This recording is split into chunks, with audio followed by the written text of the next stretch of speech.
Hi guys, welcome to my channel Science and Science Fiction, and today I got an article from IFL Science. I will post the link in the description below.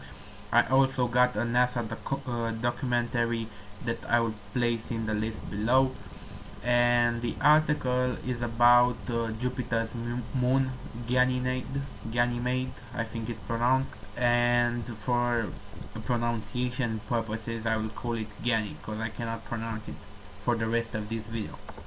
The big fuss is about the potential huge ocean that is beneath the surface of this moon, and they have been able to pinpoint this ocean, which by the way it is presumed that it has more salt water than the planetary ocean from Earth. They have pinpointed it with the help of the Hubble Space Telescope and with the help of the auroras that are in this moon. Now, the principle, as I understand it, is that the auroras are formed when energized particles from the magnetic field of the moon interact with gases from the moon and they create a lightning effect. Pretty much is the same effect that we see here on Earth at the North Pole. And because the moon Gany is so close to Jupiter, and Jupiter has a massive electromagnetic field, the two fields, the one from the moon and the one from Jupiter, are colliding, and the auroras are supposed to have a certain tilt because of the collision between the two fields. However, that's not what they have. The angle is not, according to the article, if I read it correctly, the angle is not 6 degrees, but it's 2 degrees. And this could only happen if the planet had an ocean underneath its surface, its frozen surface, and the ocean reacted with the magnetic fields, creating a reverberation of the magnetic fields, and thus changing the inclination of the auroras even more.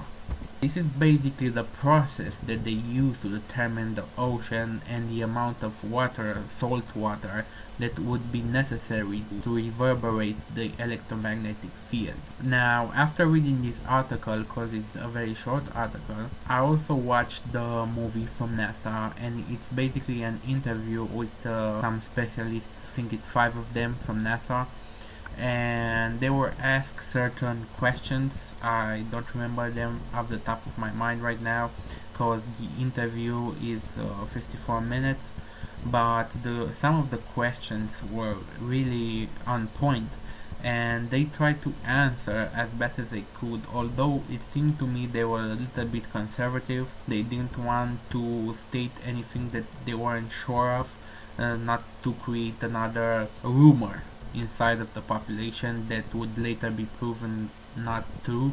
So they were a little bit reserved, but they tried to answer the questions as best they could. And if you are interested in this, I will place the link also in the box below, and I will make an annotation to the video. And that's it. So apparently we have discovered water somewhere else in the universe. Don't know if there's any potential to life near Jupiter, probably not, but another source of water would be quite nice if somehow it could be transported, or who knows, in the future. That's where the sci-fi part comes in, and I'll let you dwell on that. So rate, comment, subscribe, and have a nice day.